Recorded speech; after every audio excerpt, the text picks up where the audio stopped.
Proof of another kind was found in this rather unremarkable house in Culver City. The thought of coming to this land is pretty dreadful.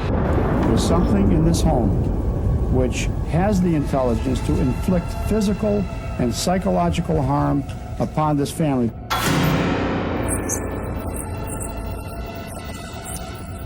What did they look like? They were going like that. Halloween, la nuit pendant laquelle la frontière entre les vivants et les morts cesse d'exister. Le seul jour où l'impossible devient réalité et où les défunts viennent danser avec ceux qui respirent encore. Ce soir, nous allons revenir sur quelques-uns des mystères les plus troublants de l'humanité. Des histoires parfois effrayantes mais qui toujours défient la logique. De l'Amérique à l'Afrique, de l'Europe à l'Asie, vous verrez que les phénomènes inexplicables ne connaissent pas de frontières. Préparez-vous à un voyage au cœur de l'inexpliqué. Un voyage qui pourrait bien changer votre vision du monde. Car parfois, la vérité est bien plus effrayante que la fiction. Et rappelez-vous, tout ce que vous allez entendre, c'est vraiment passé.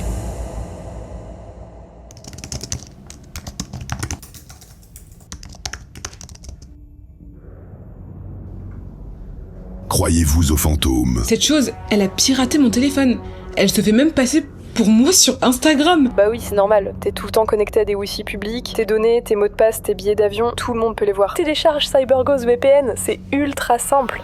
Tu l'as sur tous tes appareils, tu choisis ta localisation et t'es protégé direct. Parfois, le danger ne vient pas de l'extérieur, mais de ta connexion. Il n'y a qu'une façon de briser la malédiction. C'était quoi le lien Facebook que tu m'as envoyé? J'ai perdu toutes mes économies. CyberGhost VPN. Maître Wu, j'ai fait tout ce que vous m'avez dit de faire en fait. Tu n'as pas téléchargé CyberGhost VPN.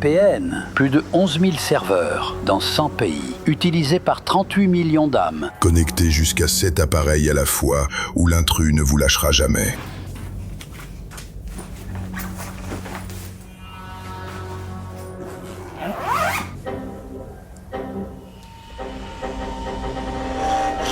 Télécharge CyberGhost VPN, c'est ultra simple.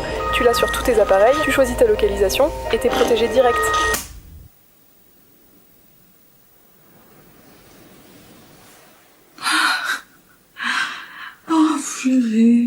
CyberGhost VPN. 83% de réduction et 4 mois offerts avec le lien en description. Soit un abonnement à seulement 2,03 € par mois. Merci à CyberGhost VPN de sponsoriser cette vidéo.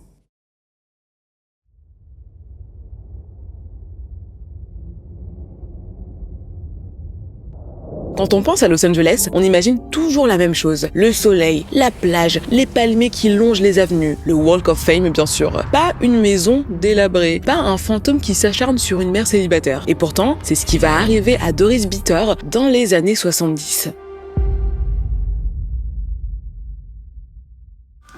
Culver City, Californie, 1974. Dans une petite librairie de quartier, deux hommes discutent. Pas très fort, presque en chuchotant. Comme si leurs mots ne devaient pas s'échapper. De loin, on capte quelques bribes. Fantôme, maison, hanté. Ces mots suffisent à attirer l'attention d'une femme. Elle a la trentaine, elle est grande, brune, et elle a un visage pâle qui est assez marqué, comme si elle n'avait pas beaucoup dormi la nuit dernière. Elle s'approche doucement, elle se poste près d'une étagère, et elle prend un livre au hasard. Là, elle commence à le feuilleter, mais vous l'avez deviné, elle ne le lit pas réellement. Elle est bien plus intéressée par la conversation qui se déroule à quelques mètres d'elle. Ces hommes parlent d'une maison hantée. Apparemment, les anciens propriétaires passés pour des fous, eux, sont allés sur place et ils jurent avoir vu des esprits. Et pas seulement les avoir vus, les avoir enregistrés. La femme hésite une minute, elle referme son livre et puis elle avance vers ces deux inconnus. Bonjour, désolée de vous déranger.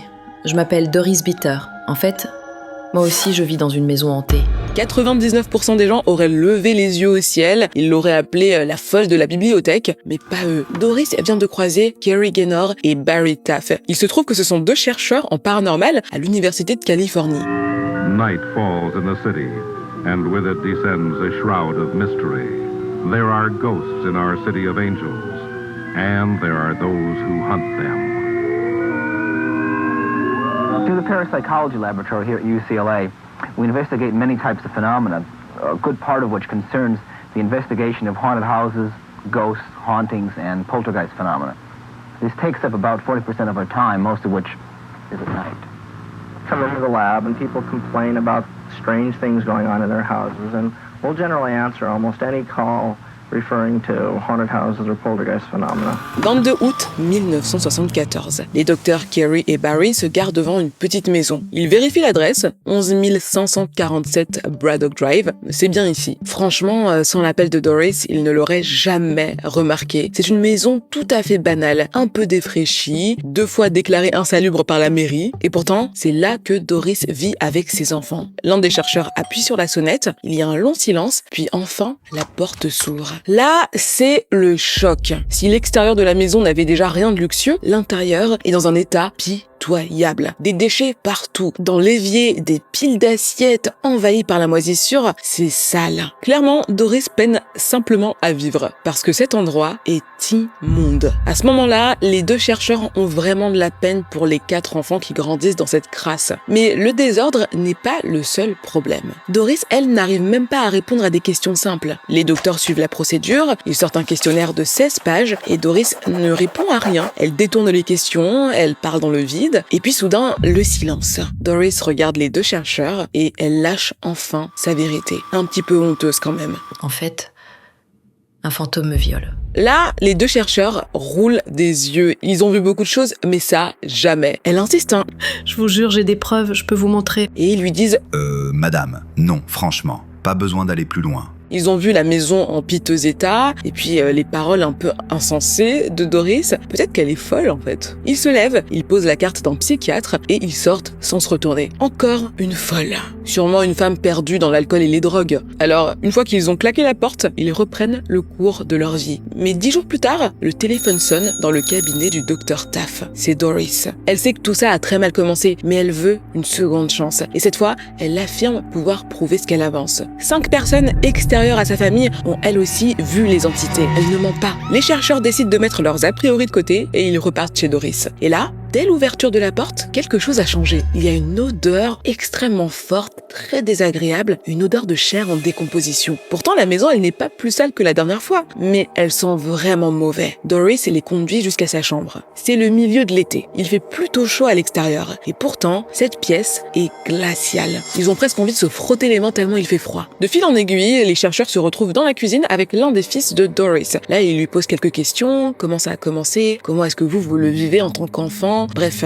ils discutent. Et là, soudainement, une étagère s'ouvre, mais violemment. Et d'un coup, une poêle s'écrase sur le sol. Et là, ils se regardent, l'air de se dire « Mais qu'est-ce qui vient de se passer là ?» Ce qui vient de se passer n'est absolument pas naturel. C'est comme si quelqu'un avait ouvert l'armoire, puis balancé la poêle. Sauf qu'il n'y a personne d'autre que 3 dans la pièce. Ou en tout cas, personne de visible. Les chercheurs fouillent la pièce, pas de piège, pas de fil caché. Visiblement, cette poêle a été projetée par quelqu'un ou par quelque chose d'invisible. Quelques minutes plus tard, quelqu'un tapote sur l'épaule des chercheurs. C'est Candy, une amie de Doris. Elle dit être médium. Et Candy, elle sent une présence dans la chambre. Elle va pointer un coin de la pièce du doigt, et là, un des chercheurs va prendre une photo. Ensuite, elle va pointer un autre coin, et là, nouvelle photo. Plus tard, quand les clichés seront développés, toutes ces photos seront blanches, complètement blanches. Mais pour l'instant, les chercheurs s'installent. Ils veulent écouter la famille. Ils veulent entendre leur histoire. Doris naît en 1941, et sa vie n'a pas commencé sous les meilleurs auspices. Ses parents boivent du matin au soir, l'alcool coule à flot, mais l'affection, pas tellement. Son enfance est faite de coups, d'humiliations, c'est pas vraiment fun quoi. À 10 ans, la famille part vivre en Californie. Nouveau décor, même cauchemar. Les abus continuent. Adolescente, Doris craque forcément. Elle fuit et sa famille la renie. À ce moment-là, elle n'a aucun soutien et elle s'égare. Les mauvais choix s'enchaînent. Elle se met en couple avec des hommes violents qui la battent, qui la quittent, et de tous ces unions naîtront 4 enfants, 3 garçons et une fille. Tous issus d'hommes qui l'ont complètement détruite. Doris est seule, perdue, avec 4 enfants, et elle commence à s'enfoncer. Elle boit, elle se drogue, elle qui rêvait d'une famille unie, elle a créé une famille brisée. Le cycle s'est répété. Elle est désespérée, mais quand même, sa vie ne peut pas se limiter à de la souffrance permanente. Non, la réponse doit être ailleurs, peut-être dans l'au-delà. Un jour, Doris se dit qu'elle va tenter autre chose, d'accord? Elle achète une planche Ouija, et plusieurs fois par semaine, elle appelle les esprits. Une fois, 2 fois, 3 fois, bon, il ne se passe pas grand-chose finalement. Et à force d'insister, un soir, l'un d'eux répond. Au début c'est discret, des murmures, des ombres, rien de très agressif. Mais en août 1974, quand Doris emménage au 11 547 Braddock Drive, elle tombe sur des entités beaucoup moins pacifiques. Ce que racontent Doris et ses enfants, ça glace le sang. Déjà, dès le premier jour, la maison a envoyé un avertissement. À peine installée, Doris reçoit la visite d'une femme âgée. Visiblement, elle est d'origine hispanique. Et elle ne vient pas pour leur souhaiter la bienvenue. Elle n'a pas de tarte aux pommes dans les mains et elle n'a pas de sourire non plus. Seulement ces mots. Tu dois partir. J'ai grandi ici quand ce n'était qu'une ferme. Il y a quelque chose de maléfique dans ces murs. Cet endroit est hanté. Tu dois sortir tant qu'il en est encore temps. Doris écoute la femme et puis elle hausse les épaules. Bon, c'est sûrement la folle du quartier, À cet âge-là, on s'ennuie beaucoup. Certains souffrent même de démence. Rien de grave. Mais elle n'aurait pas dû ignorer ces paroles parce que très vite, la maison se réveille. Une brume apparaît. Une brume fine, presque innocente, comme si on avait laissé brûler de la viande sur une poêle. Et puis, nuit après nuit, elle s'épaissit jusqu'à dessiner des formes. Ouais, des silhouettes humaines, sans visage. Il y en a 4 en tout. La première, c'est un vieil homme, et cet homme revient si souvent que les enfants l'appellent Mr. Who's It, Monsieur qui sait. Celui-là, c'est un spectre apparemment inoffensif qui se contente d'apparaître dans un coin pour observer. Mais les 3 autres n'ont rien de pacifique. Quand elles surgissent, c'est pour blesser. Les enfants sont griffés, mordus, jetés au sol. Et un jour, le nouveau compagnon de Doris est pris pour cible. On parle d'un homme costaud, un homme plein de sang-froid. Eh bien, il est tellement terrorisé qu'il s'enfuit en courant. Et surtout, il jure de ne jamais remettre les pieds dans cette maison. Mais celle qui souffre le plus, c'est Doris. Plusieurs témoins l'ont vue violemment frappée, giflée, soulevée du sol par des forces invisibles. Il y a pire. Doris confie aux enquêteurs une histoire inimaginable. Selon elle, l'une de ces entités la viole. Et pendant ce temps-là, les 2 autres la maintiennent au sol. Et son corps porte vraiment les marques d'une victime d'agression sexuelle. C'est terrifiant. Les docteurs Kerry et Barry n'en reviennent pas. Là, ils n'ont plus de doute. Quelque chose d'innommable hante ce foyer. Pendant 10 semaines, ils observent la maison et chaque fois, des phénomènes se produisent. Des orbes lumineux qui suivent Doris, qui réagissent aux questions comme si elle comprenait, toujours insaisissable pour les caméras. Toujours, sauf une fois. Une nuit, dans la chambre de Doris, l'appareil photo immortalise enfin l'impossible. Cette lumière, elle n'a pas pu être créée par l'éclairage de la pièce. C'est une boule lumineuse qui flotte au-dessus de la tête de Doris. C'est flippant. On ne sait pas exactement quand, mais Doris et ses enfants finissent par fuir direction le Texas. Et en 1999, la mère de famille rend son dernier souffle. Elle a seulement 58 ans, c'est assez jeune. Les médecins parlent d'une insuffisance cardio-pulmonaire. Mais pour ses enfants, rien n'est moins sûr. Car en quittant leur domicile de Braddock Drive, Doris pensait laisser ses monstres derrière elle. Sauf qu'ils l'ont suivie. Même dans sa nouvelle maison, elle raconte être agressée, toujours par des esprits. Alors, était-ce vraiment une infestation démoniaque ou seulement l'esprit tourmenté d'une femme brisée par la vie? Peut-être que nous ne le saurons jamais, mais son histoire, elle, a survécu. En 1978, Frank De Felitta publie un livre inspiré de son cauchemar. 4 ans plus tard, en 1982, ce roman devient un film, The Entity. Aujourd'hui, la maison de Doris existe toujours, et d'après Google Maps, elle est même habitée. Espérons juste que les nouveaux résidents ne cohabitent pas avec des colocataires d'outre-tombe. L'histoire de Doris Bitter a secoué la communauté scientifique. Imaginez vous faire agresser par un démon. Mais attendez, ce n'est pas la seule fois qu'un foyer américain a vécu un enfer sur Terre. Quand l'invisible s'installe quelque part, il ne repart jamais vraiment. Parfois, il reste là pendant des décennies. Direction la Pennsylvanie où une famille ordinaire va vivre 15 années de cauchemars. Octobre 1973. Jack et Janet Small pensent avoir trouvé la maison idéale. C'est une belle demeure victorienne en Pennsylvanie, parfaite pour élever leurs 4 filles. Et en plus de ça, elle se situe juste à côté des parents de Jack. C'est le jackpot. Jackpot. Vous avez compris. Malheureusement, dès les premiers jours, quelque chose cloche. On dirait bien qu'au 330 Chase Street, les Small ne sont pas les seuls habitants. Dans ces murs vivent des entités centenaires et elles sont très claires, les vivants ne sont pas les bienvenus. Janvier 1974. Janet, la mère de famille, est en train de faire le ménage, tout ce qu'il y a de plus normal. Elle passe la serpillière sur le sol, elle fait les poussières, et en arrivant dans le salon, elle réalise que sur le tapis flambant neuf, il y a une horrible tache marron. Dans sa tête, elle s'énerve. Oh purée, c'est sûrement les filles qui ont fait une bêtise. Elle est furieuse. Le soir, elle confronte ses enfants, et les filles jurent que ce n'est pas elle. Bon, écoutez, peut-être que c'est juste la faute à pas de chance. Janet balaie l'incident et elle continue sa vie. Quelques jours plus tard, la télé prend feu.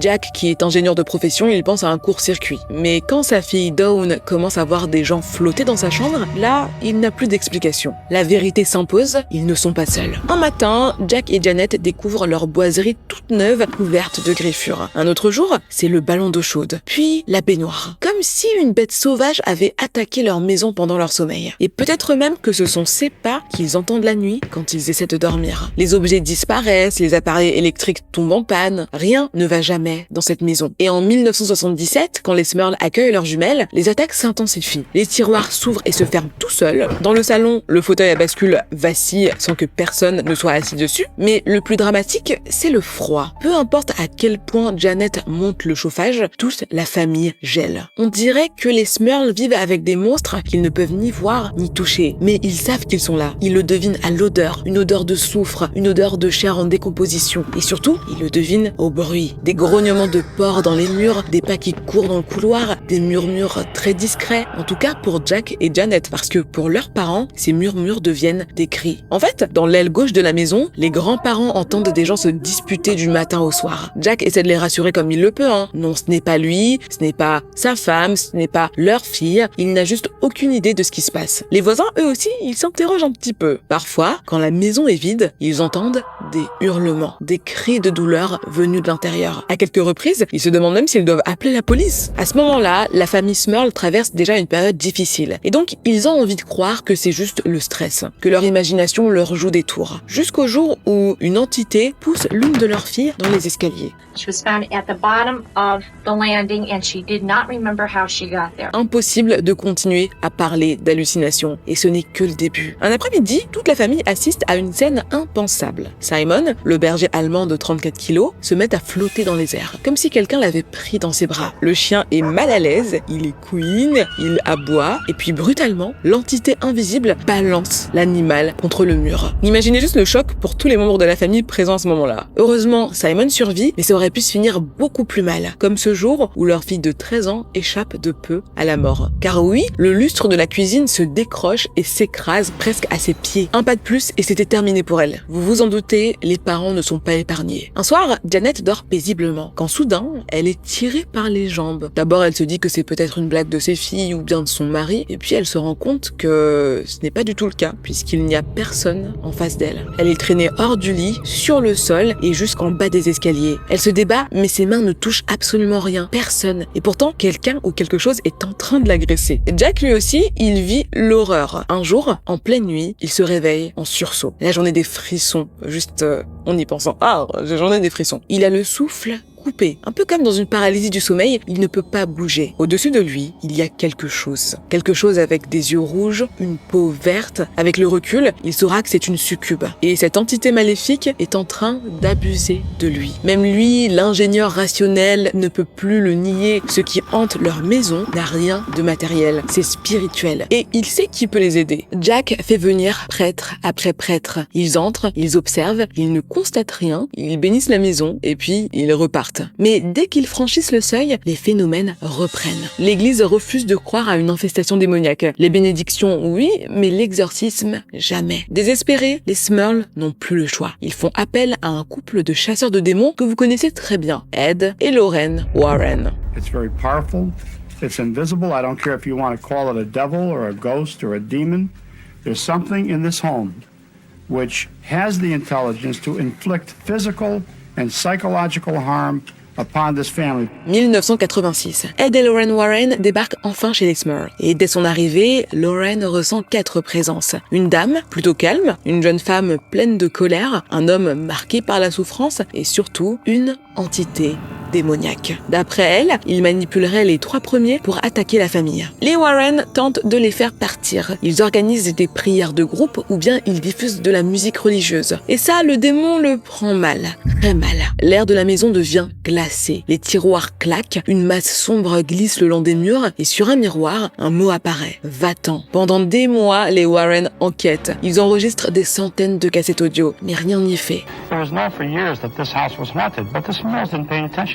Même eux n'arrivent pas à déloger les esprits. Et les Smurls continuent d'être harcelés, matin, midi et soir. En 1988, après 14 ans de cauchemar, la famille jette l'éponge. Un matin, les voisins les voient charger leurs affaires dans un camion. Direction Wilkes-Barre. Pour la première fois depuis 14 ans, les Smurls peuvent enfin s'asseoir dans leur salon sans trembler. Peu de temps après, une nouvelle locataire arrive dans leur ancien logement. Elle s'appelle Deborah Owens et elle dit n'avoir jamais rien vu. Pas un bruit, pas une ombre, pas un seul phénomène surnaturel. Mais il se murmure qu'avant le départ des Smurls, l'église aurait envoyé un prêtre exorciste. Alors, était-ce une hallucination collective ou bien la preuve d'une véritable infestation démoniaque? Le calvaire des Smurls sera immortalisé dans un livre de poche, The Haunted, adapté en téléfilm en 1991. Et leur histoire a inspiré le dernier film de la saga The Conjuring, Last Rites.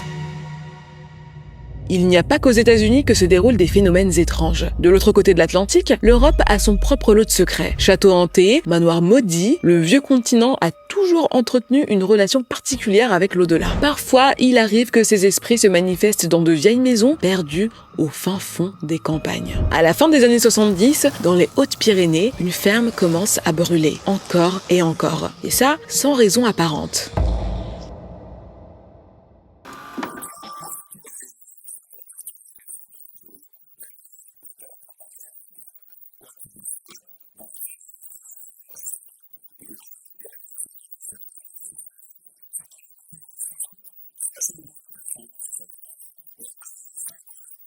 Dans la ferme des Lahore, c'est le silence absolu. Même les vaches ont reçu le mémo. Pas un mot, pas un bruit. La seule voix qui compte aujourd'hui, c'est celle du père Julien. Lunettes sur le nez, soutane blanche impeccablement repassée, le prêtre fait le tour de la propriété, une bouteille d'eau bénite à la main. Le diable ne verra pas le soleil se coucher. C'est aujourd'hui, c'est maintenant qu'il quitte cette maison. Et le père Julien sait exactement où se cache le malin. Dans les draps, dans les vêtements, dans les coussins, il est partout. Alors il asperge tout. Et dans la cour, il s'arrête devant une pile de vêtements, un tas de tissus. Là, le malin a laissé sa marque.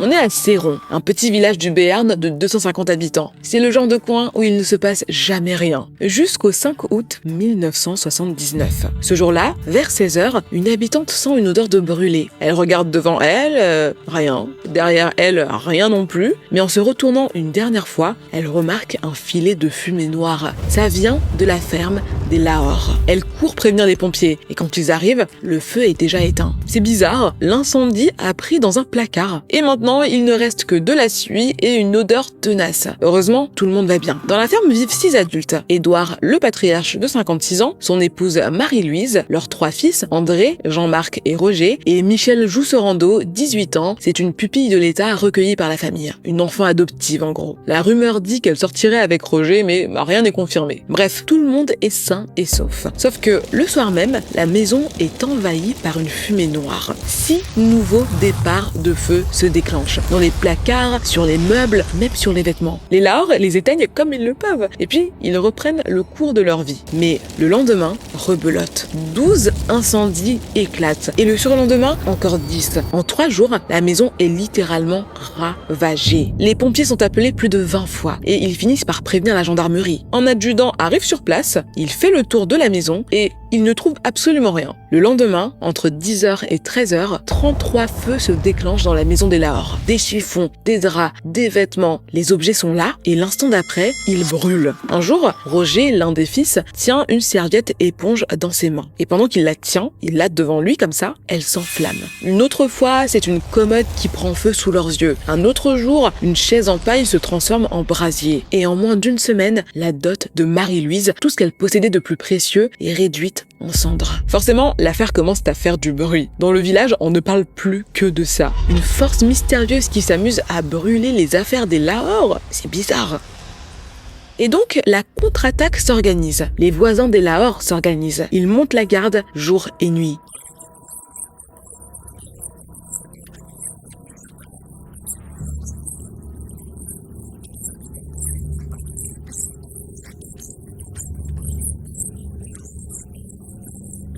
Mais malgré leur présence, les feux continuent. Vendredi 10 août 1979, des gendarmes inspectent la ferme. Et cette fois, pas moyen de nier. Un canapé prend feu sous leurs yeux. Là, c'en est trop, hein. C'est un petit peu abusé. Le chef de brigade décide de poster ses hommes tout le week-end. Peut-être que la peur de l'uniforme calmera l'entité. Et effectivement, plus rien. Silence. Le démon attend jusqu'au dimanche soir. À peine les gendarmes partis, 5 vêtements de Michel prennent feu. Cette fois, le procureur de Tarbes se déplace en personne et il est servi. Le 75e incendie démarre sous ses yeux. Il panique, il veut des réponses et surtout une solution. Il ouvre une enquête judiciaire, mais un doute le ronge. Et si les habitants du coin avaient raison? Juste au cas où, il appelle un prêtre exorciste. Et pour être sûr, il fait aussi venir un radiesthésiste. L'un parle du diable, l'autre jure que c'est un phénomène physique. Pendant ce temps-là, le petit village de Céron est paralysé par la peur. Les habitants parlent beaucoup et l'histoire finit par arriver aux oreilles de la presse. Le 14 août 1979, la population du village double. Des curieux arrivent en masse dès l'aube. Et derrière eux, plus de 200 journalistes. L'auberge du coin se transforme carrément en station média. Et chacun y va de son explication. Pour un journaliste, ce sont des insectes microscopiques qui transportent des substances inflammables, c'est sûr. Pour un autre, c'est la base aérienne, située à 8 km, qui ferait des expériences chimiques. Et un détective amateur, lui, est convaincu que les Lahore vivent sur une nappe de pétrole. Le 15 août, le père Julien procède à l'exorcisme.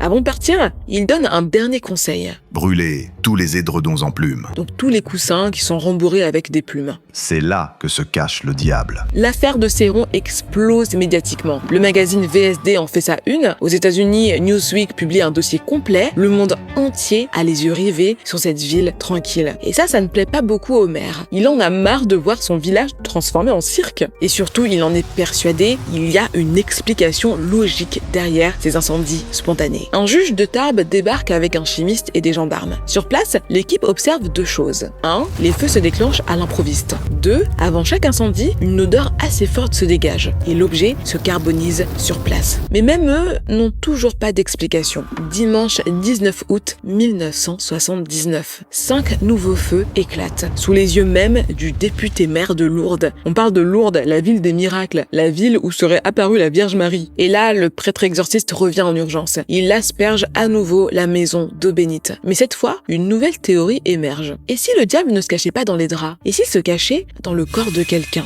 Très vite, Michel devient la cible des rumeurs. On l'accuse d'être possédé par un mauvais esprit. Pour souffler un petit peu, Michel et Roger quittent la ferme. Le vendredi 24 août, ils partent passer le week-end à Soule chez un proche. Mais à leur retour, le lundi 27, les gendarmes les arrêtent. Les coupables, ce sont eux. Pendant que les prêtres, les sorciers, les chamans tentaient de purifier la maison, les gendarmes, eux, observaient. Et ils ont remarqué un détail. À chaque fois qu'un feu démarrait, Roger et Michel étaient toujours dans les parages. Et quand ils n'étaient pas là, comme par hasard, le diable cessait de cracher ses flammes. Après plusieurs heures d'interrogatoire, Roger et Michel avouent. Il n'y a jamais eu de démon pyromane. Juste 2 personnes qui essayaient d'arnaquer les assurances. Tout avait commencé quelques mois plus tôt. En avril, la grange des Lahore avait déjà brûlé. Le coupable était un adolescent placé par l'assistance sociale. Pour dédommager la famille, l'assurance avait versé l'équivalent de 40 000 €. Et ça a donné des idées.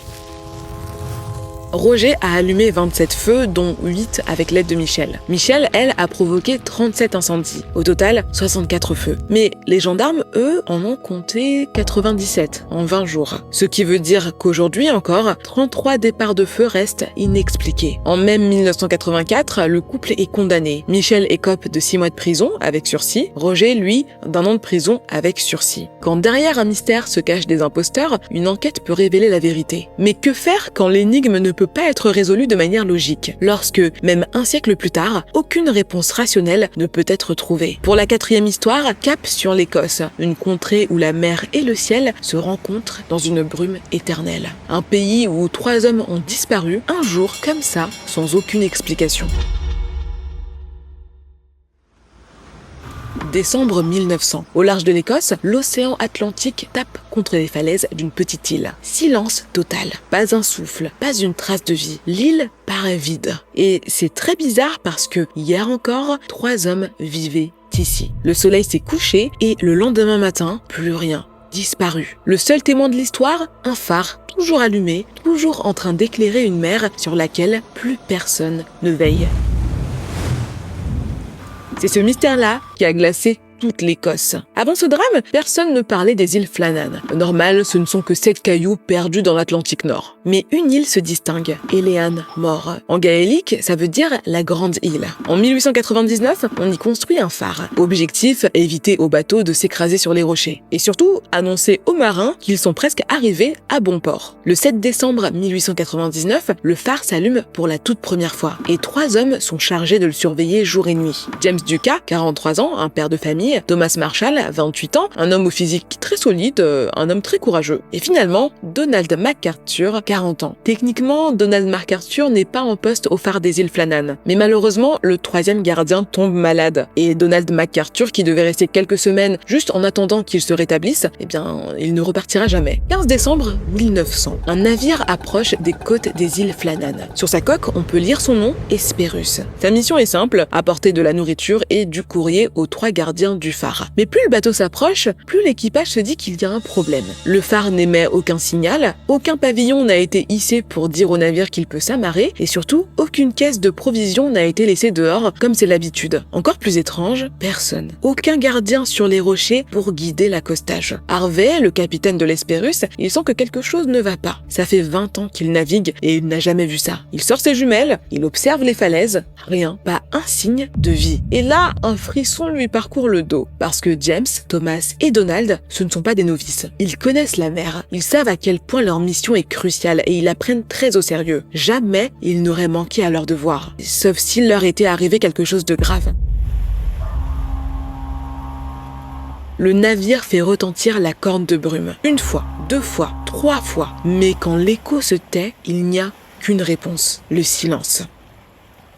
Là, le marin a un pressentiment. Il sent une présence, celle de la mort. Il n'a pas de preuves, mais il en a trop vu pour douter. Donc, malgré l'absence de signal, le navire accoste à quelques mètres du phare. Joseph Moore, un assistant gardien, prend une chaloupe. Il connaît ces îles par cœur. Si ses collègues sont quelque part, il les trouvera. Il arrive sur l'île, il grimpe le sentier rocheux, et chaque pas pèse très lourd. Pour la première fois, le silence des îles Flannan l'oppresse. Même les mouettes, qui sont d'habitude super bruyantes, ne font aucun bruit. Au sommet, il trouve la porte du phare fermée. Elle est verrouillée de l'intérieur. Joseph frappe, il crie les noms des 3 gardiens. Silence. Il fait le tour du bâtiment et par les fenêtres, il voit l'intérieur. Les lits ne sont pas faits. La table, elle a l'air abandonnée. On peut y voir les vestiges d'un repas. Tout semble attendre le retour des hommes. Autre détail vraiment bizarre, les chaises. Elles sont renversées, comme si quelqu'un avait fui dans la précipitation. Après une hésitation, Joseph décide de défoncer la porte. C'est la seule chose qu'il peut faire. Il entre et il inspecte chaque pièce. À l'étage, il reste figé. La lanterne du phare tourne, mais personne n'est là pour la surveiller. Le bureau du chef, les chambres, la cuisine, c'est comme si le temps s'était suspendu. Dans le bureau, Joseph trouve le registre. La dernière note date du jour même, 15 décembre 1900. Tempête terminée, mer calme, Dieu est au-dessus de tout. Signé James Ducas. Quelque part dans la pièce, une grosse caisse de stockage a été déplacée de plusieurs mètres. Franchement, elle doit peser plus de 100 kilos. Même à 3, ce serait compliqué de la bouger. Alors, est-ce qu'ils ont eu de la visite? Et si oui, quelle force faut-il pour pouvoir faire ça? Plus étrange encore, l'équipement. Près de la jetée, il n'y a qu'un ciré et une paire de bottes. Ça implique que 2 hommes seraient sortis, laissant le 3e seul à l'intérieur. Mais alors, où est passé cet homme? Tout ça, c'est trop bizarre. Joseph fait son rapport et ensuite l'équipage de l'Hesperus fouille tout. Chaque pièce, chaque recoin, chaque grotte de l'île.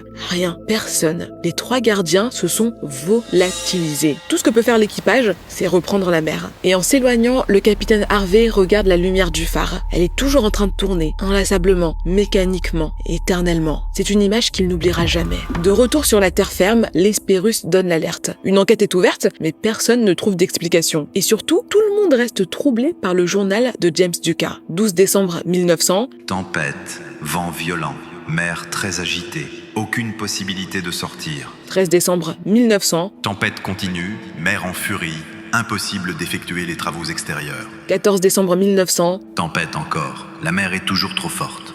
Lanterne allumée. 15 décembre 1900, la dernière note. Tempête terminée.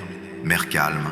Dieu est au-dessus de tout. Le souci, c'est que le récit de James ne colle pas à la réalité. Dans son registre, il parle d'une tempête qui aurait frappé du 12 au 15 décembre 1900. Sauf que, selon les relevés météo en Écosse, il n'y a jamais eu de tempête à ce moment-là. Au contraire, le temps était calme. Alors, à quoi faisait-il vraiment référence? Les théories n'ont jamais manqué. Pour certains, les hommes auraient été emportés par une vague géante. Mais alors, pourquoi l'un d'entre eux, resté dans le phare, n'aurait-il pas survécu? Pour les anciens Écossais, l'île était maudite depuis longtemps. On racontait que les Flannan étaient hantés par des esprits errants, en quête d'âmes à dévorer. The thought of coming here, coming to the Flannan, is pretty dreadful. We've even heard it suggested that foreign power, a boat from a foreign power had landed and took the keepers away. For what reason, I don't know. There couldn't be much of a spy out here, but and it's even been suggested that a spaceship had picked him off. Come up with all sorts of ideas of what could have happened. But I think one thing, sure, nobody will come up with a definite answer now. But it looks to me as if they had gone down to try and secure something down at the landing. And one got carried away by the sea, and the rest sort of tried to save him, and they got carried away. Mais tout ça, bien sûr, ce ne sont que des suppositions. La vérité, c'est qu'encore aujourd'hui, le mystère du phare des Flannan reste entier. Oui, le phare fonctionne toujours, mais il est automatisé. Et depuis ce drame, plus personne n'a jamais voulu y habiter. Et d'ailleurs, certains marins racontent que, par mauvais temps, ils voient 3 silhouettes debout sur les rochers. 3 hommes qui agitent les bras comme pour appeler à l'aide. Mais à chaque fois qu'un navire s'approche, elles disparaissent. L'Europe garde encore ses secrets d'un autre temps, mais l'Asie, elle, vit ses mystères au présent. Au Japon, le pays des traditions et des innovations, l'ancien et le nouveau se croisent, parfois d'une manière terrifiante. Quand les esprits du passé s'installent dans des immeubles ultramodernes, ce sont les locataires qui en paient le prix. Demandez donc aux résidents du projet Tomika à Gifu. 1999. Au Japon, dans la préfecture de Gifu, un immeuble tout neuf sort de terre. 4 étages, 24 appartements, du béton armé flambant neuf. Sauf que, parfois, ce ne sont pas les fondations qui comptent, mais ce qui se cache en dessous. Notre première affaire asiatique a terrorisé le Japon. Entre 1999 et 2000, toutes les grandes chaînes en ont parlé. TV Asahi, Fuji TV, Nippon TV, toutes. Gifu, une petite ville industrielle sans histoire, est devenue le synonyme de la peur. Avril 1999, le complexe Tomika ouvre ses portes. Il est subventionné par l'État et donc les loyers sont ridiculement bas. 30 000 yens par mois, soit 230 à 250 € par mois. C'est une misère pour un logement au Japon. Résultat, en moins d'un mois, tout est occupé. Des jeunes couples s'installent, pleins d'espoir, impatients de commencer leur vie, sauf qu'ils viennent sans le savoir d'entrer dans leur pire cauchemar. Dès qu'ils posent leurs valises, il se passe des choses. Au début, rien de bien grave. Des portes qui s'ouvrent toutes seules, des bruits étranges sur le toit, le genre de détails qu'on met sur le compte du vent, de l'imagination. Bref, tout sauf des fantômes. Mais les incidents se multiplient. Et là, les habitants comprennent qu'ils ne sont pas seuls dans cet immeuble. Et le premier à s'en rendre compte, c'est le président de l'association des résidents. Appartement 101, rez-de-chaussée. Un homme rationnel, pragmatique, pas du genre à croire aux esprits. Enfin, ça c'était avant. Une nuit d'avril, il dort tranquillement avec sa femme quand un bruit étrange le réveille. Quelqu'un ouvre ses rideaux. Forcément, il pense à des cambrioleurs, alors il saute hors de son lit, il est prêt à affronter les intrus. Mais dans le salon, il n'y a personne. Et pourtant, sous ses yeux, les rideaux s'écartent. Pas de vent, pas de courant d'air, rien n'explique ce mouvement. Il reste figé sur place, il est incapable de réagir. Le lendemain, il raconte tout aux voisins. Et ce qu'il découvre, le glace. Il n'est pas le seul à avoir été témoin de phénomènes bizarres. Au 4e étage, appartement 404, c'est encore pire. Les portes vitrées des placards tremblent. Et ça, sans raison. Des assiettes volent à travers la pièce, tasses, couverts, bols, toute la vaisselle explose contre les murs. Impossible de dormir. Chaque soir, la scène se répète. Et ce n'est que le début. Dans l'immeuble, d'autres voisins, eux aussi, commencent à voir des choses. Des choses terrifiante. Au 4e étage, une femme inconnue traînerait dans les escaliers. Cheveux noirs, vêtements gris, elle ne parlerait pas, elle resterait là, immobile, le regard comme perdu dans le vide. Sur les balcons, les voisins jurent voir des formes blanches qui se déplacent d'un appartement à un autre. À l'été 1999, sur 24 appartements, 10 sont déjà vides. Les anciens locataires ont abandonné. Ils en ont eu assez de lutter. Et surtout, ils ont compris, ils n'étaient pas les seuls à vivre là. Certains sont même partis en laissant derrière eux toutes leurs affaires. Ceux qui restent le font parce qu'ils n'ont pas le choix. Ils ne savent pas où aller. Alors, chaque soir, ils rentrent chez eux avec la peur au ventre. Un soir, 2 femmes au foyer débarquent chez le président de l'association. Elles sont en larmes, totalement désespérées. La première vit au 3e étage. Il saute, il déplace des meubles, ça ne s'arrête jamais. Après 21h, j'entends des enfants courir au-dessus de chez moi. Et là, sa voisine du 4e la coupe. Ça ne peut pas être mon fils, il dort à cette heure-là. Et elles ne sont pas seules à se plaindre. D'autres voisins confirment. Oui, la nuit, on entend bien un enfant courir dans les couloirs, mais personne ne le voit jamais. Ah, j'ai des frissons. Les autorités ne savent plus quoi faire. Les plaintes s'accumulent, les médias s'en mêlent et la panique gagne les habitants. Alors elles prennent une décision. Elles font appel à un chaman. Au Japon, ce n'est pas si rare, hein. Quand la science et la police échouent, on se tourne vers le spirituel. La nouvelle se répand très vite dans la résidence. Pour la première fois depuis des mois, les habitants reprennent espoir. Ils se disent, si quelqu'un peut les faire partir, c'est bien lui. Le jour de la venue du chaman, tout le monde est là. L'homme entre dans le hall et sa présence impose immédiatement le respect. Il porte une robe traditionnelle, perles autour du cou, petite clochette rituelle dans les mains. Il ferme les yeux, il respire profondément et après quelques instants, il parle. Son verdict est sans appel. Cet immeuble est hanté. Et puis il précise 30 ans plus tôt, une femme a été massacrée ici. Un meurtre atroce, brutal, jamais élucidé. Son âme est restée piégée.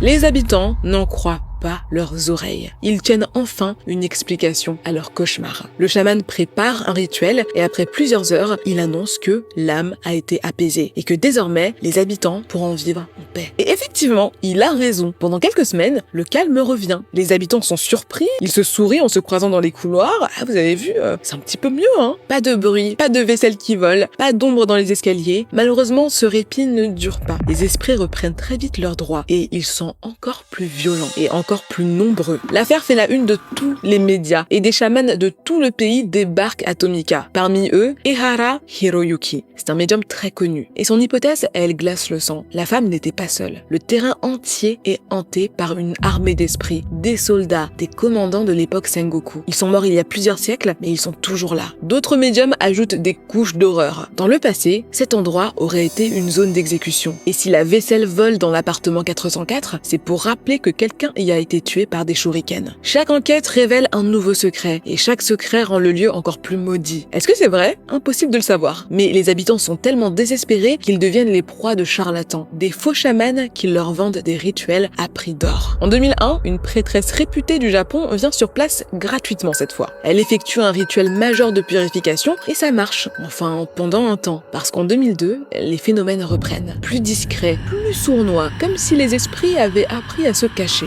Aujourd'hui, cet immeuble existe toujours. Et oui, il est toujours habité. Officiellement, tout va bien, hein. D'après le rapport officiel, les phénomènes auraient cessé. Mais ça, c'est seulement en théorie. Parce que sur les réseaux sociaux japonais, c'est une toute autre histoire. Les témoignages s'accumulent. Bruits étranges la nuit, ombres qui bougent aux fenêtres, bruits de pas qui courent dans les appartements vides. On dirait bien que les esprits de Tomika ne sont pas partis. Ils sont juste devenus plus patients, plus rusés, plus discrets. Il faut savoir que cette histoire a inspiré un film d'horreur, Building N. Mais la différence, c'est que dans le film, l'horreur s'arrête quand les crédits défilent. À Tomika, non, elle continue. Alors, la prochaine fois que vous verrez une annonce immobilière trop belle pour être vraie, souvenez-vous de Tomika. Demandez-vous pourquoi le prix est si bas. Parfois, le vrai loyer ne se paie pas en argent, il se paie en nuit blanche. Au Japon, les esprits ont la fâcheuse habitude de jouer avec les vivants. Mais ailleurs en Asie, le paranormal prend un autre visage, plus sombre, plus destructeur et parfois même mortel. Taïwan, 2005, une famille ordinaire va sombrer dans un cauchemar collectif, dont seule la mort pourra les libérer. Nous sommes à Kaohsiung, dans le district de Gushan. Une petite maison modeste, rien de spécial en apparence. À l'intérieur vit la famille Wu. Ils ne le savent pas encore, mais bientôt, ils vont croire qu'ils ont été choisis. Pourquoi eux? Peut-être parce qu'ils sont très pieux, qu'ils honorent les anciennes idoles chinoises. Peut-être aussi parce qu'ils visitent souvent un petit hôtel à Nanzi, pas très loin. Ou alors parce qu'ils vénèrent une divinité bien précise, Necha, le 3e prince du lotus. Eux-mêmes n'en ont aucune idée. Toujours est-il que, pour eux, tout commence fin février 2005.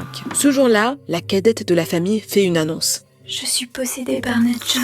Et attention, Necha, ce n'est pas n'importe qui. Dans la mythologie chinoise, c'est l'un des personnages les plus connus. Un gamin insolent, drôle, mais aussi une divinité capable de détruire le monde. Alors, quand la cadette parle en son nom, les parents écoutent. Le message est très clair. Fung Joen, la fille aînée, doit rentrer à la maison tout de suite. Elle doit quitter Taipei. Necha ne dit pas pourquoi, seulement que c'est une question de vie ou de mort. Le soir même, les parents l'appellent. Et quelques jours plus tard, Fung Joen est là, devant la maison. Elle est debout à côté de ses valises et elle est un peu perdue, un petit peu intriguée. Sa vie, à elle était à Taipei. Elle avait son appart, son boulot d'infirmière, un avenir assez solide. Et du jour au lendemain, elle a tout laissé derrière elle. En plus de ça, son retour se fait dans le silence. Personne ne lui explique vraiment pourquoi elle a dû revenir. Mais vous savez ce qu'on dit? La nuit porte conseil. Et pour Fung Joen, la nuit apporte une réponse. Un cauchemar. Dans son sommeil, elle se voit agressée par quelque chose. Et au matin, elle raconte tout à sa famille. Personne ne doute d'elle. Personne ne remet en question son état mental. Pour les Wu, c'est simple. Necha leur a montré le chemin. Le rêve était un avertissement. La cadette avait raison. Alors Fung Joen tire un trait sur Taipei, sur son boulot, sur sa vie d'avant. Désormais, son destin est ici, à Kaohsiung, avec sa famille. Un mois plus tard, le téléphone sonne chez les Wu et c'est Fung Joen qui décroche. Quand elle raccroche, plus rien n'est comme avant. Son attitude a totalement changé. Elle dit être devenue Guan Yin, la déesse de la compassion, celle qui veut soulager toutes les souffrances, sauver le monde des catastrophes. Mais dans le corps de Fung Joen, Guan Yin a un comportement très étrange. Très vite, elle la pousse à s'automutiler. L'ancienne infirmière se met à taillader sa chair avec tout ce qu'elle trouve. Couteau, rasoir, ciseaux. Si c'est tranchant, elle s'en sert pour faire couler son sang. Ça dure des semaines, puis des mois. La famille Wu finit par craquer. Ils décident d'emmener leur fille au sommet de Wuji, la montagne des 5 doigts. 1061 mètres au-dessus du niveau de la mer. Là-haut, ils prient, ils implorent les dieux de sauver Fung Joen. Et leur prière semble être entendue. Peu à peu, la jeune femme va mieux. Elle arrête de se mutiler, elle arrête de vouloir mourir. Après de longs mois, les Wu rentrent chez eux. Mais dès qu'ils franchissent la porte de la maison, tout bascule. Ils disent être accueillis par une horde d'esprits et chacun devient l'hôte d'une divinité. Le père est possédé par l'empereur de Jade, le chef du panthéon chinois. La mère, elle devient la reine-mère, une ancienne entité démoniaque qui aurait atteint l'illumination. Le fils, lui, il est possédé par le Bouddha vivant, Jaegong. C'est un moine du XIIIe siècle considéré comme une incarnation de Bouddha sur Terre. Et la cadette, elle cesse d'être l'hôte de Necha. Cette fois, elle dit abriter les 7 filles de l'empereur de Jade. La famille Wu n'est plus la famille Wu. Chaque membre affirme être un dieu. Mais très vite, ils en viennent à douter les uns des autres. Chacun est persuadé que les autres ne sont pas de vrais dieux, mais plutôt des démons déguisés. Et ils sont bien décidés à démasquer l'imposteur. Alors ça dégénère. Ils se brûlent avec de l'encens, ils se frappent avec des bâtons, des tablettes d'incantation. Pire encore, ils se forcent à avaler leurs excréments et à boire leur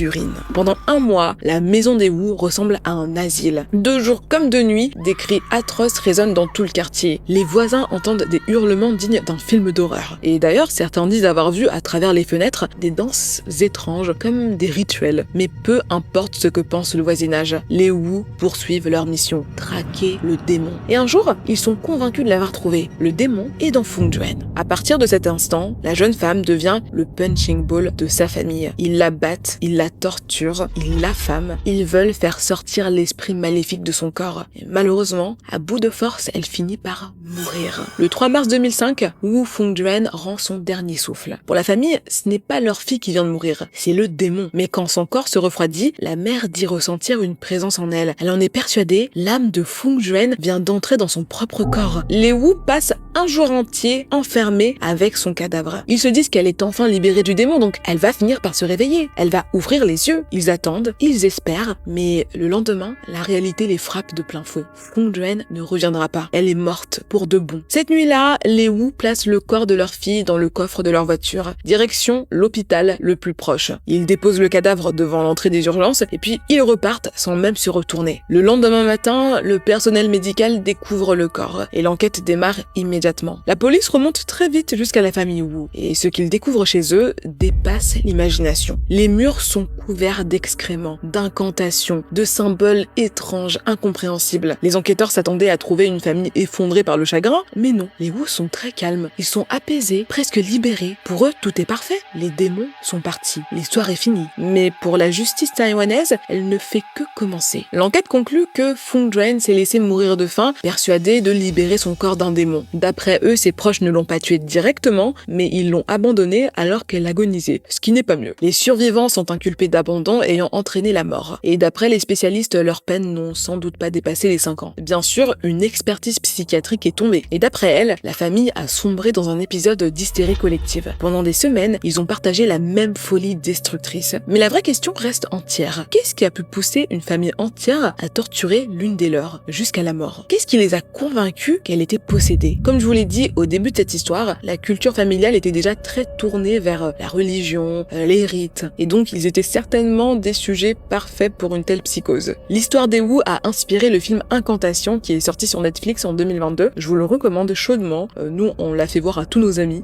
C'est à ce point-là. Et il faut savoir que c'est le film d'horreur le plus rentable de l'histoire du genre à Taïwan. 5,7 millions de dollars au box-office. Un an après la sortie du film, dans le Yunnan, en Chine, un fait divers très similaire éclate. Une famille, des accusations de possession et une jeune femme morte dans d'atroces souffrances. Coïncidence, contagion ou influence du film, personne ne le sait. Mais une chose est sûre, l'histoire des Wu continue de hanter l'Asie, car certains démons ne meurent jamais vraiment. Ils attendent juste le bon moment pour ressurgir.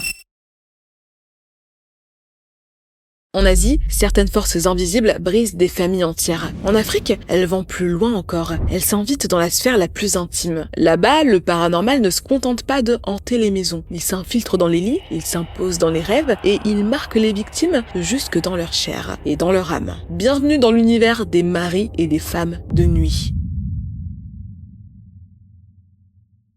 Il est 3h du matin et Kadiatou se réveille en sursaut. Elle tremble, elle est en sueur, encore le même rêve. Un homme qu'elle ne connaît pas lui a fait l'amour. Il revient presque toutes les nuits et chaque fois, elle se réveille avec la même sensation, celle de ne plus avoir aucun contrôle sur son corps. Kadiatou a 5 enfants, elle est célibataire, mais impossible pour elle de refaire sa vie. À chaque fois qu'un homme s'approche d'elle, il disparaît, sans explication, comme si quelque chose le repoussait. La vérité, c'est que Kadiatou ne peut pas se mettre en couple. Elle est déjà mariée, pas un homme en chair et en os, non. Elle est mariée à ce qu'on appelle un mari de nuit. Et en Afrique, elle est loin d'être la seule. Alors ne vous fiez pas au nom, un mari ou une femme de nuit, ce n'est pas un partenaire, c'est juste un parasite spirituel. C'est un esprit qui s'accroche à vous et qui ne vous lâche plus. Il vous veut pour lui et pour personne d'autre. Vous avez un crush, vous allez à quelques dates, tout se passe bien, et un jour, sans raison, cette personne prend ses distances. C'est le mari de nuit qui l'a chassé. Ces esprits ne veulent pas que vous ayez une vraie vie de couple. Et quand la nuit tombe, ils reviennent. Ils entrent dans vos rêves, ils prennent forme humaine et ils passent véritablement à l'acte. J'avais commencé à remarquer que pendant mon sommeil, il y a des hommes et des femmes qui venaient coucher avec moi. Ça a commencé par des femmes que je connaissais pas, qui venaient me voir dans mes songes pour avoir un rapport sexuel avec moi, qui était entreprenante, qui me touchait, qui limite voulait forcer ce rapport avec moi, et à chaque fois je les repoussais. Parfois j'avais du mal à les repousser, donc il y avait ce contact, ce rapport entre guillemets dans mon rêve, dans le songe. Et du coup quand je me réveillais le matin, je m'étais clairement, on va se dire les choses, éjaculé dessus. Comme si j'avais vraiment eu un rapport physique avec quelqu'un dans la vraie vie, alors que pas du tout, je dormais. La nuit, ces maris et femmes de nuit abusent de leurs victimes. Et le jour, ils bousillent complètement leur vie. Finalement, avoir un mari de nuit, c'est se retrouver coincé dans un célibat forcé. Il n'y a rien à faire. Tant que cet esprit est là, vos relations amoureuses échoueront systématiquement. Et quand il vous sent seul, affaibli, coupé du reste du monde, il intensifie ses attaques. Mais c'est justement à ce moment-là que je commençais à recevoir la visite sans cesse des esprits de maris de nuit et de femmes de nuit. Ces esprits-là, ils prenaient le visage de mes ex. Ils prenaient le visage soit d'un cousin, ou même ils prenaient le visage des stars. Et puis même, il m'arrivait même de m'abonner à une page pour que je voie le propriétaire de cette page-là coucher avec moi la nuit. C'était pénible. Surtout quand je me réveillais, que je voyais mon dessous enlevé et placé au bord du lit. J'étais à un point où j'avais même peur de dormir.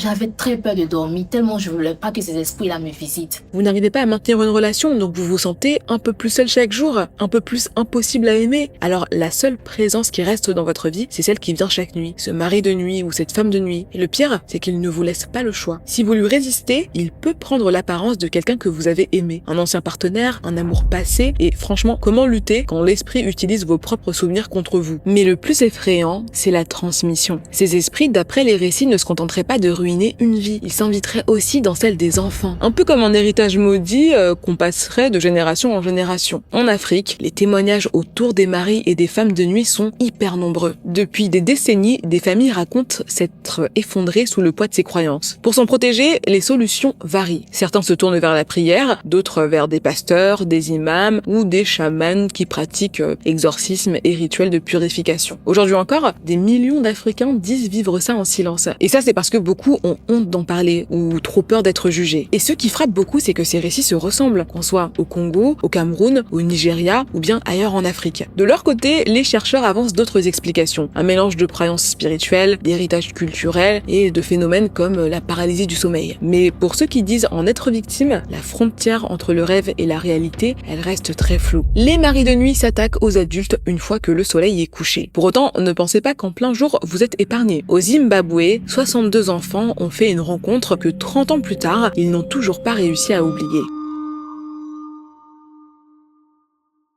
16 septembre 1994. Il est 10h du matin. Dans une école paumée, en pleine campagne du Zimbabwe, 62 enfants vont voir quelque chose qui va changer leur vie. Tellement dingue que même leurs parents auront du mal à les croire. Et pas seulement eux, leurs profs, les scientifiques, tous ceux à qui ils en parleront. Et pourtant, leur vision n'a jamais changé. 62 témoins, un seul récit, un phénomène qui reste inexpliqué.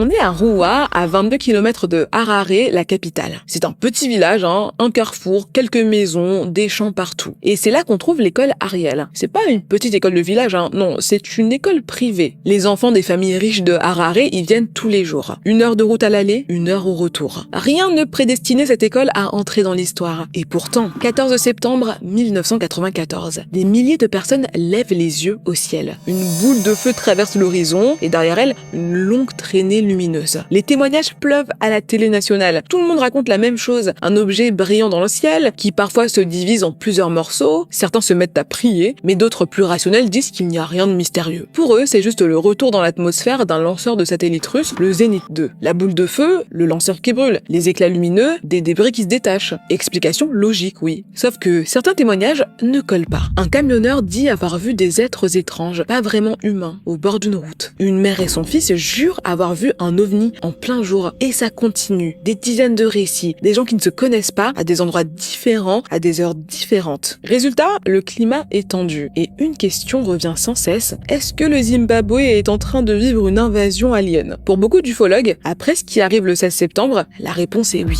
École Ariel, 10h du matin. Les profs sont en pause en salle des maîtres et dehors, environ 200 enfants jouent dans la cour. Et puis, un point lumineux apparaît dans le ciel. D'abord minuscule, comme une pièce de monnaie, et puis il grossit, il se rapproche, la tache devient énorme et ses contours se dessinent. Ce que les enfants voient alors, ils ne l'oublieront jamais. Un objet argenté, non, plusieurs objets, les versions diffèrent. Certains disent qu'il n'y en avait qu'un seul, d'autres jurent en avoir vu plusieurs. Mais sur un point, ils sont tous d'accord, ce n'étaient pas des avions. Les ovnis descendent doucement, ils planent juste au-dessus des hautes herbes, à côté de l'école, et puis ils se posent. De l'engin principal sortent des silhouettes, toutes petites, habillées de la tête aux pieds en noir. Elles ont d'énormes yeux noirs braqués sur les enfants. Alors la majorité des élèves n'attendent pas. Ils hurlent et ils courent se réfugier auprès de leurs professeurs. Mais certains restent. Ils sont comme hypnotisés. Et là, quelque chose d'incroyable se produit. Les créatures ne bougent presque pas. Elles n'ouvrent pas la bouche. Mais les enfants les entendent dans leur tête. De la télépathie. Le message est simple et aussi très glaçant. Quelque chose de grave va arriver. La pollution ne doit plus exister. Les humains font du mal à la Terre. Le monde prendra fin si vous ne prenez pas soin de la planète. Et puis, il y a des visions, des forêts en cendres, des rivières pleines de poissons morts, des animaux étendus au sol, une vraie apocalypse écologique, c'est terrifiant. Et après ça, les créatures repartent, comme si de rien n'était. Tout ça a duré à peine 15 minutes. Mais 15 minutes qui vont marquer à vie ces 62 enfants. De retour en classe, ils racontent tout. Et franchement, les professeurs ne les croient pas. Le soir, ils répètent la même histoire à leurs parents. Et cette fois, les parents sentent bien que quelque chose s'est passé. Les enfants pleurent, certains refusent d'entrer dans les détails, ils ont tous l'air très traumatisés. Some people say that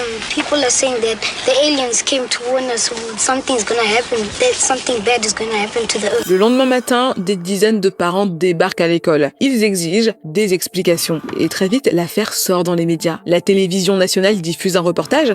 Hundreds of people today phoned the ZBC saying they sighted an unidentified flying object. Et en quelques jours, l'histoire fait la une partout dans le monde. Le 19 septembre, Tim Leach, correspondant de la BBC, arrive sur place. Alors je précise que cet homme avait déjà couvert des conflits armés.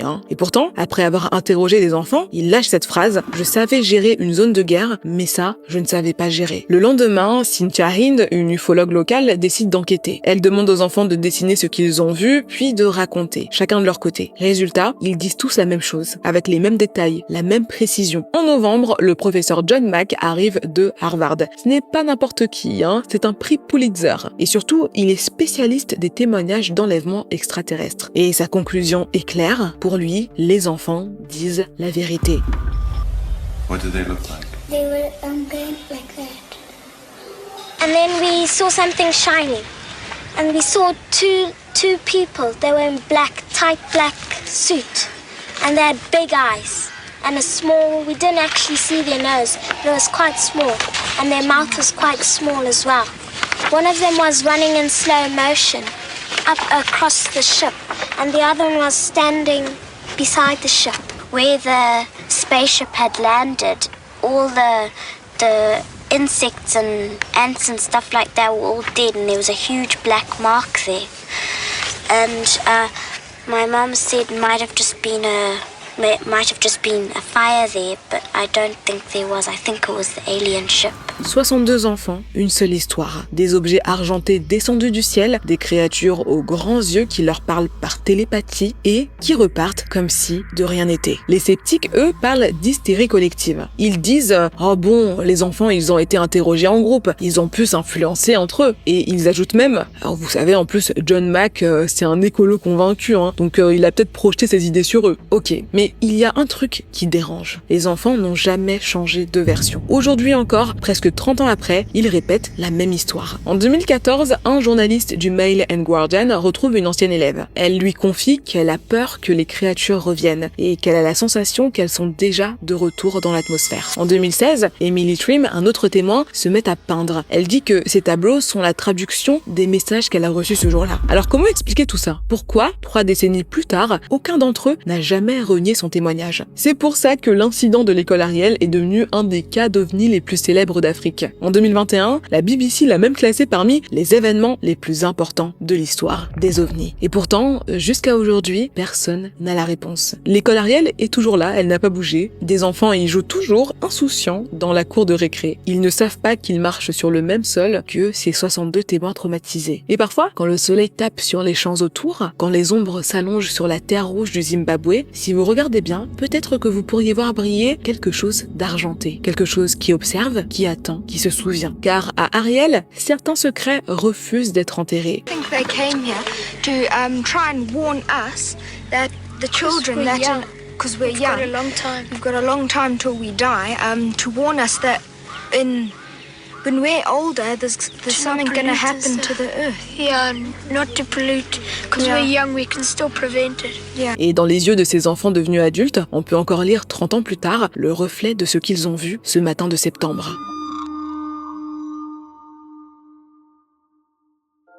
4 continents, 8 mystères. De Doris Bitter aux enfants d'Ariel, de la maison des Smurls aux appartements de Tomika, on a voyagé dans un monde où l'impossible devient presque banal, où la réalité dépasse parfois l'imagination. Certaines histoires ont trouvé une explication, d'autres restent des énigmes sans réponse. Mais toutes nous rappellent la même chose. Notre monde garde encore des secrets que la science ne sait pas percer. Alors que ce spécial d'Halloween touche à sa fin, j'ai une question pour vous. Qu'est-ce que vous avez déjà vu dans l'obscurité de votre chambre? L'inexpliqué est là, autour de nous. Il observe, il attend son heure. Maintenant que vous avez entrevu l'autre côté de la réalité, vous ne pourrez plus jamais dire que vous ne saviez pas. Bonne nuit et dormez bien. Vous ne pourrez plus jamais dire que vous ne saviez pas. Bonne nuit et dormez bien. Eh bah, elle était bien flippante cette vidéo.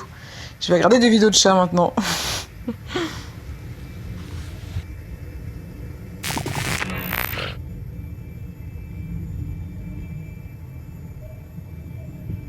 Live à CyberGhost VPN. Mais vous, êtes-vous vraiment protégé? Bénéficiez d'une réduction de 83% et 4 mois offerts avec le lien en description, soit un abonnement à seulement 2,03 € par mois. Merci à CyberGhost VPN de sponsoriser cette vidéo.